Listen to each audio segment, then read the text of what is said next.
Hello दोस्तों, Mona maths मेला में आप सभी का फिर से स्वागत है। आइए आज टाइम एंड वर्क का चौथा पार्ट देखेंगे। चौथा पार्ट का आज का हमारा पहला क्वेश्चन है, यदि ए और बी की कार्य क्षमता का अनुपात 3:4 है तो किसी कार्य को पूरा करने में उन्हें लगने वाले दिन का अनुपात क्या होगा। इस क्वेश्चन में कार्य क्षमता यानी इफिशियंसी का अनुपात हमारा दिया हुआ है। ए और बी का इफिशियंसी 3:4 है। यहाँ इफिशियंसी का मतलब होता है कि जिस जिस काम को ए 4 दिनों में उस काम का 3 यूनिट करता है, सेम डे में बी उसी काम का 4 यूनिट करता है। यानी कि इफिशियंसी बोल सकते हैं पावर, कार्य करने की क्षमता।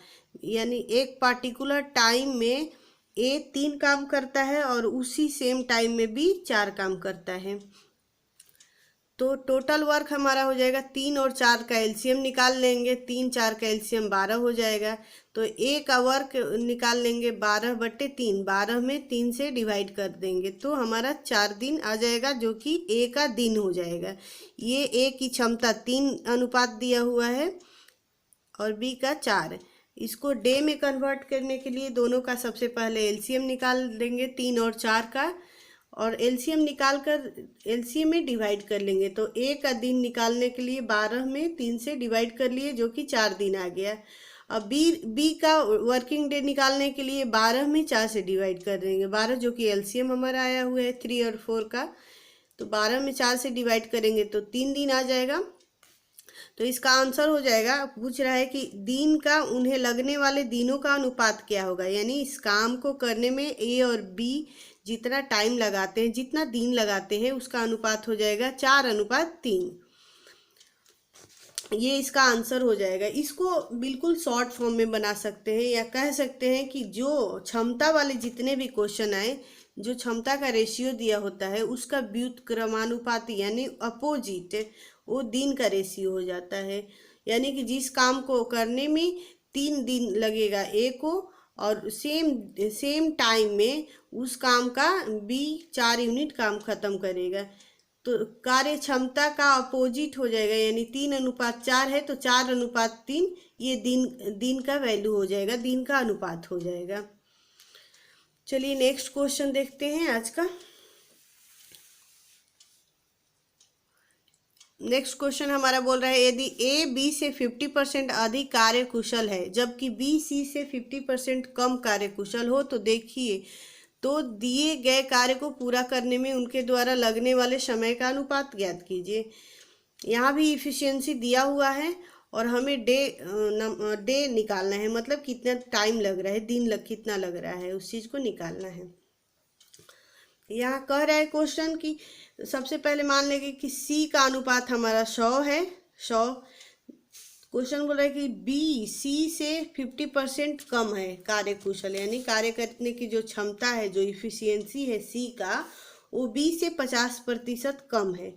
तो अगर सी को एज्यूम किया है हमने 100, तो बी का हो जाएगा 50 है, क्योंकि 100 से 50% कम 50 होगा।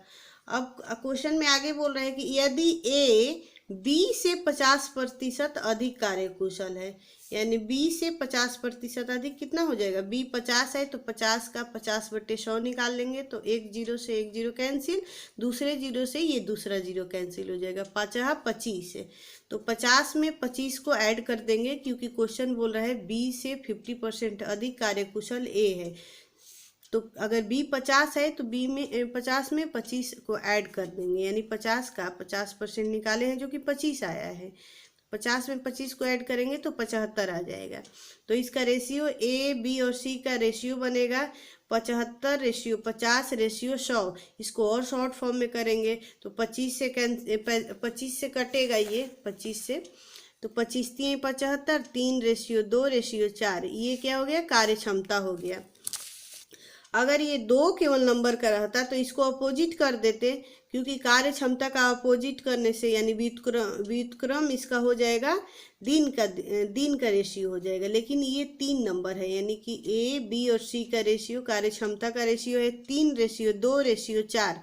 तो दिन का कार्य क्षमता निकालते हैं इसको 3, 2 और 4 का सबसे पहले एलसीएम ले लेंगे। 3, 2 और 4 का एलसीएम 12 हो जाएगा, और इस 12 में 3 से डिवाइड करेंगे, फिर 12 में 2 से डिवाइड करेंगे, फिर 12 में 4 से डिवाइड करेंगे, जिससे हमारा ए, बी और सी के दिन का निकल आएगा मान। यानी 3 से 4 बार में कैंसिल हो जाएगा, 2 से 6 बार में 12 हो जाएगा, 4 से 3 बार में 12 हो जाएगा। तो हमारा रेशियो हो जाएगा लगने वाले समय का रेशियो ए बी सी का 4:6:3, जो कि इसका आंसर हो जाएगा। यानी कि इस काम को करने में लगने वाले दिनों ए बी सी के लगने वाले दिनों का अनुपात हो जाएगा 4:6:3। आइए अगला क्वेश्चन देखते हैं। हमारा अगला क्वेश्चन है, ए बी से 2 गुना अधिक काम करता है। बी किसी कार्य को 30 दिन में समाप्त करता है, तो वह दोनों मिलकर इस कार्य को कितने दिनों में समाप्त करेंगे। चूंकि यहाँ ए बी से 2 गुना अधिक काम करता है, यानी ए ज़्यादा सफिशियंट है बी से। बी को अगर मान लेते हैं ए, तो क्वेश्चन बोल रहा है कि बी को अगर 1 मान लेते हैं, बी के कार्य करने की क्षमता को 1 मान लेते हैं, तो क्वेश्चन बोल रहा है बी से 2 गुना अधिक काम करता है, यानी कि 1 जो पहले से है बी उससे 2 गुना और ज़्यादा। तो 2 + 1 यानी 3 हो जाएगा। तो ये कार्य करने की क्षमता दोनों का हो जाएगा 3:1 है, जो कि क्वेश्चन में बी किसी कार्य को करने में 30 दिन में समाप्त करता है। यानी कि बी का वैल्यू हमारा दिया हुआ है, 1 यूनिट का वैल्यू दिया है 30 दिन। तो इस कार्य को कितने दिनों में समाप्त करेंगे दोनों मिलकर। चूंकि 1 यूनिट का वैल्यू 30 दिन दिया हुआ है क्वेश्चन में, तो 3 यूनिट का सबसे पहले निकाल देंगे, जो कि ए की कार्य क्षमता है। तो ए प्लस बी दोनों मिलकर कितने दिनों में करेंगे, यानी 3 और 1 4 हो जाएगा।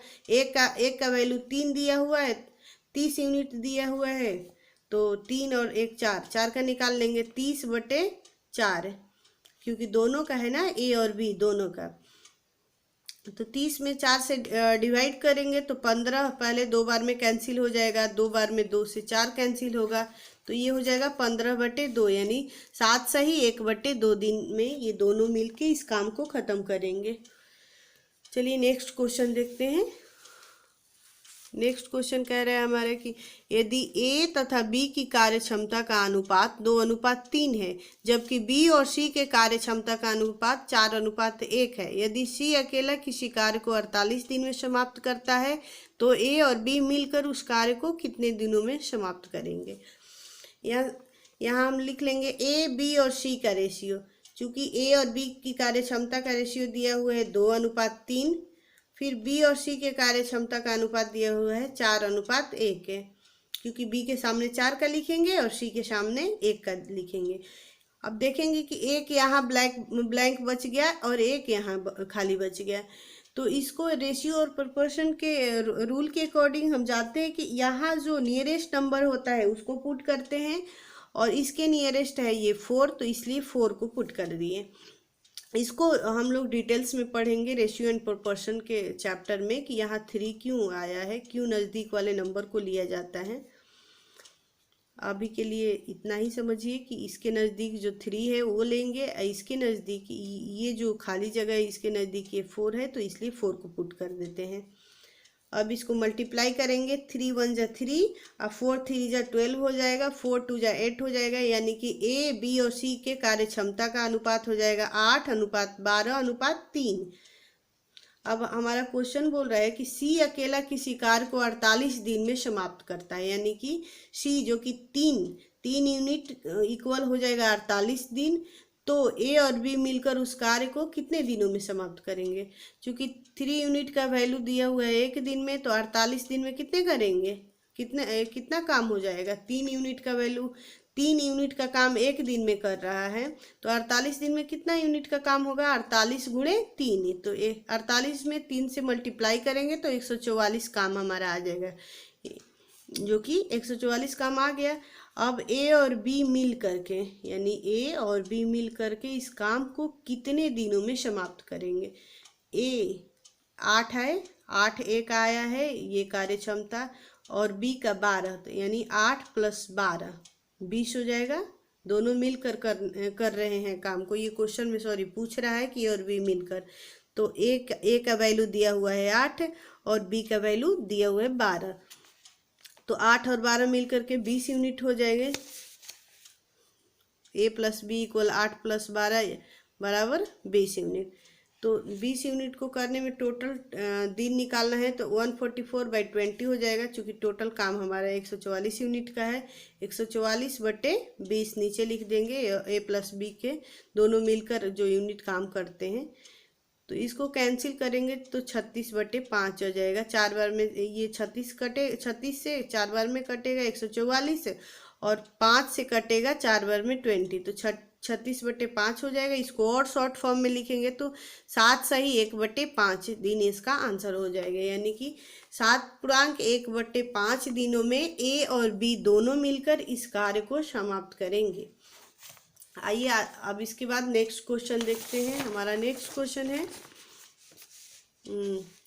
ए, बी तथा सी किसी काम को क्रमशः 10, 15, 12 दिनों में समाप्त करते हैं। तीनों मिलकर एक कार्य को 12,000 में समाप्त करते हैं, तो बी का भाग कितना होगा।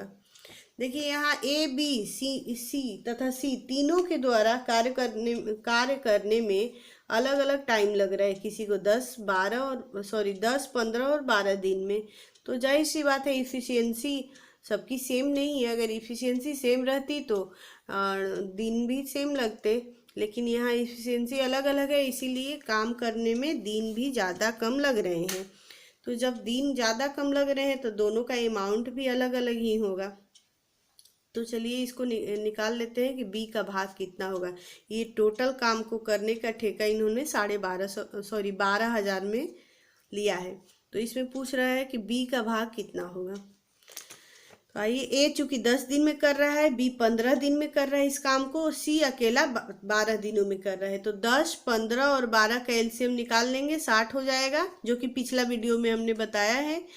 तो 60 में 10 से डिवाइड करेंगे तो 6 आ जाएगा, और 60 में 15 से डिवाइड करेंगे तो 4 आएगा, 60 में 12 से डिवाइड करेंगे तो 5 आएगा। यानी कि ए के एक दिन का कार्य हमारा 6 यूनिट हो जाएगा, बी का एक दिन का कार्य 4 यूनिट हो जाएगा, और सी का एक दिन का कार्य 5 यूनिट हो जाएगा। और टोटल वर्क हमारा 60 यूनिट का है। तो चूँकि धनराशि कार्य क्षमता पर ही डिपेंड करती है, तो हमारा कार्य क्षमता आ गया, ये पर डे यूनिट में कार्य आ गए, तो यही कार्य क्षमता हो जाएगा 6:4:5 हो जाएगा। यानी ए, बी, सी का कार्य क्षमता 6:4:5 हो जाएगा। तो चूँकि बी का वैल्यू हमें ज्ञात करना है, ये बी का कि इसका मान किया, ये 4 यूनिट का वैल्यू निकालना है। टोटल यूनिट का वैल्यू दिया हुआ है 12,000, यानी टोटल यूनिट कितना हो जाएगा 6 + 4 + 5, 6 × 4 = 10 और 5 = 15 यूनिट का वैल्यू हमारा 12,000 क्वेश्चन में दिया हुआ है। क्योंकि 15 यूनिट का वैल्यू 12,000 है और 4 यूनिट का हमें निकालना है, वी की वैल्यू निकालना है। तो बी का वैल्यू हो जाएगा 12,000 / 15 × 4, यानी कि 32,000 बी को मिलेगा। 32,000 बी का भाग हो जाएगा। चलिए नेक्स्ट एंड लास्ट क्वेश्चन देखते हैं आज का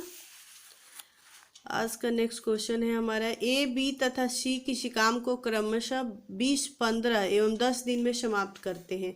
तीनों मिलकर एक कार्य को 5200 रुपये में समाप्त करते हैं, तो सी को ए से कितनी अधिक धनराशि प्राप्त होगी। ये पिछले क्वेश्चन जैसा सेम टू सेम है, बस थोड़ा सा इसमें डिफरेंस निकालना है, सी और ए के बीच कितना अधिक धनराशि प्राप्त होगी। सेम प्रोसेस से बनाएंगे। चूँकि ए 20 दिन में काम को ख़त्म करता है अकेला, बी अकेला 15 दिनों में, सी अकेला 10 दिनों में, तो इन तीनों का एलसीएम निकाल लेंगे। 20, 15 और 10 का एलसीएम हमारा 60 हो जाएगा। 60 में 20 से भाग देंगे तो 3 यूनिट आ जाएगा। 60 में 15 से डिवाइड करेंगे तो 4 यूनिट आ जाएगा। 60 से 10 में डिवाइड करेंगे तो 6 यूनिट पर डे आ जाएगा। ये 60 यूनिट टोटल वर्ग हो गया। अब इफिशियंसी का रेशियो हम निकाल लेंगे कार्य क्षमता, क्योंकि कार्य क्षमता पर ही ये राशि डिपेंड होती है। जिसकी इफिशियंसी जितनी ज़्यादा होगी उसकी धनराशि ज़्यादा मिलेगी। तो हमारा इफिशियंसी हो जाएगा 3:4:6, यानी 3:4:6 हो जाएगा तीनों का ABC का इफिशियंसी। अब कह रहे हैं क्वेश्चन में सी को ए से कितनी अधिक धनराशि प्राप्त होगी, यानी सी और ए, जो कि सी का वैल्यू दिया हुआ है 6 यूनिट और ए का 3 यूनिट, मतलब 6 में से 3 को अगर घटा लेंगे तो दोनों के बीच कितना अधिक धनराशि है वो निकल जाएगा। तो 6 में से 3 को घटा लेंगे तो 3 यूनिट आ जाएगा, जिसका वैल्यू हमें निकालना है। और 5200 रुपये टोटल अमाउंट दिया हुआ है, जो कि 6 + 4 + 3 यानी 6 × 4 = 10, 3 13 यूनिट का मान हमारा 5200 है। टोटल धनराशि 13 यूनिट का मान 5200 दिया हुआ है। 3 यूनिट का निकालना है, जो कि सी और ए के बीच का डिफरेंस है, मतलब कितना अधिक है। ये सी से ए कितना अधिक है, 6 में से 3 को घटा देंगे 3 यूनिट अधिक है, जो जिसका वैल्यू हमें निकालना है। चूँकि 13 यूनिट का वैल्यू 5200 है, तो 3 यूनिट का वैल्यू 5200 बटा 13 गुणे 3, ये 13 चौके 52, 4 बार में 500 कट जाएगा, तो 4 × 3 = 1200 रुपया इसका आंसर हो जाएगा। ये सी बोल सकते हैं कि सी ए से 1200 रुपया अधिक है। सी की धनराशि ए से 1200 रुपया अधिक है। इस वीडियो को यहीं एंड करते हैं। आई होप आप लोग को समझ में आया होगा। तब तक के लिए bye bye, take care and मिलते हैं अगले पार्ट में। बाय।